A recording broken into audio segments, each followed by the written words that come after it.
ডেঙ্গুর লাগাম যেন টেনেই ধরতে পারছে না, প্রতিনিয়ত বাড়ছে রোগীর সংখ্যা। গেল ২৪ ঘন্টায় এই রোগে আক্রান্ত হয়ে আরও ১,২২৫ জন হাসপাতালে ভর্তি হয়েছে, যা চলতি বছরে একদিনই সর্বোচ্চ। এই সময় মৃত্যু হয় আরও ৪ জনের। দেশে চলতি বছর সবচেয়ে বেশি ৮,১৪৪ জন ডেঙ্গু রোগী ভর্তি হয়েছেন ঢাকা দক্ষিণ সিটি কর্পোরেশনের হাসপাতালে। মৃত্যু হয়েছে ৯৯ জনের।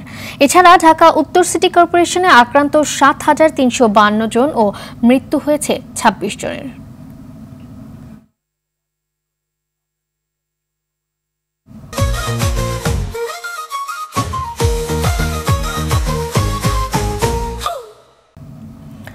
দর্শক, এই মুহূর্তে শহীদ সোহরাওয়ার্দী মেডিকেল কলেজ হাসপাতালে রয়েছেন সহকর্মী বিপুল দেব রায়। সরাসরি যোগ দিচ্ছেন তিনি।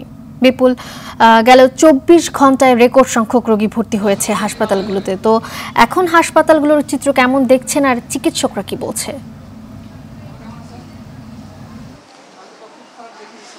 হ্যাঁ মালিহা, আসলে আপনি যেমনটাই বলছিলেন, সর্বোচ্চ যে সংখ্যাটি ছিল গতকালকে তার কিন্তু ছাপ কিন্তু রয়ে গেছে হাসপাতালের এই বেডগুলোতে। আমরা এখন শহীদ সোহরাওয়ার্দী মেডিকেল কলেজের যে ওয়ার্ডগুলো রয়েছে, বিশেষ করে পুরুষ এবং মহিলার যে ওয়ার্ডগুলো রয়েছে, সেখানে আমরা দেখতে পাচ্ছি যে আসলে প্রত্যেকটা সিটেই কিন্তু একেবারে ফিল আপ, কিন্তু অর্থাৎ যেখানে যারা আছেন এখানে রোগীরা কিন্তু প্রতিনিয়ত বাড়ছে। এবং পাশাপাশি যে রোগীদের যে বিষয়টি আমরা দেখতে পাচ্ছি যে তারা বরাবরের মতোই বিভিন্ন রোগ আক্রান্ত হয়ে, অর্থাৎ যে বিভিন্ন যে উপসর্গগুলো আছে সেই উপসর্গগুলো আক্রান্ত হয়ে কিন্তু হাসপাতালে ভর্তি হচ্ছে। এখানকার চিকিৎসকরা বলছেন যে আসলে এই যে মশা নিধনের যে বিষয়টি, সেটি এখনো পর্যন্ত কিন্তু সঠিকভাবে কাজ করা হচ্ছে না বলেই এই রোগীর চাপটা কিন্তু বৃদ্ধি পাচ্ছে এবং প্রতিনিয়ত কিন্তু এই রোগীর চাপ বৃদ্ধি পাচ্ছে। আমরা দেখতে পাচ্ছি যে এখানকার যে রোগীগুলো আসছে, এক একজন রোগী কিন্তু প্রায় ৫ দিন ৬ দিন ৭ দিন করে কিন্তু ভুগছেন। বিশেষ করে যারা দ্বিতীয়বারের মতো আক্রান্ত হচ্ছেন তাদের কিন্তু খুব জটিল অবস্থা ধারণ করছে। সেজন্য চিকিৎসকরা বলছেন আসলে সচেতনতার কোনো বিকল্প নেই।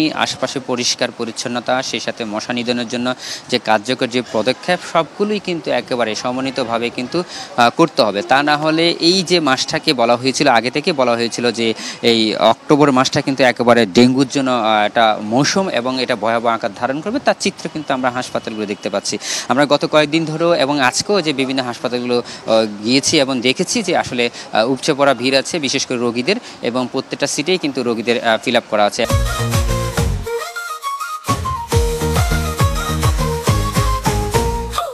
এমন যে অনেকগুলো হাসপাতাল আমরা দেখতে পেয়েছি যে ওয়ার্ডে যে জায়গা হচ্ছে না, তাদেরকে বারান্দায় জায়গা করে দিয়েছে। অর্থাৎ বলতে গেলে রোগীদের যে চাপ যে প্রতিনিয়ত সেটা কিন্তু বৃদ্ধি পাচ্ছে এবং ডাক্তাররাও কিন্তু অনেকটা হিমশিম খাচ্ছে যে রোগীদেরকে সেবা দিতে, কারণ তারা যে হারে রোগীর চাপ বাড়ছে সে হারে চিকিৎসা কিন্তু তাদেরকে দিতে হচ্ছে।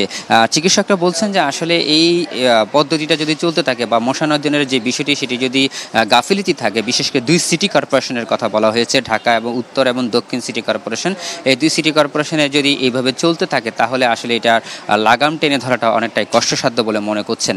তবে আমরা সিটি কর্পোরেশনের যে কর্তৃপক্ষ রয়েছে তাদের সাথে যোগাযোগ করার চেষ্টা করেছি। তারা বলছেন যে মশা নিধনের জন্য যে ব্যবস্থা এবং নিধনের যে ব্যবস্থা এবং যে কার্যক্রম সেটি আসলে তারা চালিয়ে যাচ্ছেন। তবে মশা নিধনের যে বিষয়টি সেটা একেবারে পুরোপুরি সম্পূর্ণ হচ্ছে না কেন, সেই বিষয়ে জানতে চাইলে তারা আমাদেরকে জানিয়েছেন আসলে এটা সচেতনতার অনেকটাই অভাব রয়েছে। অর্থাৎ যারা এলাকাবাসী এবং যারা নগরের বাসী রয়েছেন তারা কিন্তু আসলে অনেকটাই অসচেতন। তাদেরকে সচেতনতা বৃদ্ধি করার জন্য যা যা করা দরকার সেটা সরকারের পক্ষ থেকে করা হচ্ছে বলে এমনটাই আমাদেরকে জানিয়েছেন।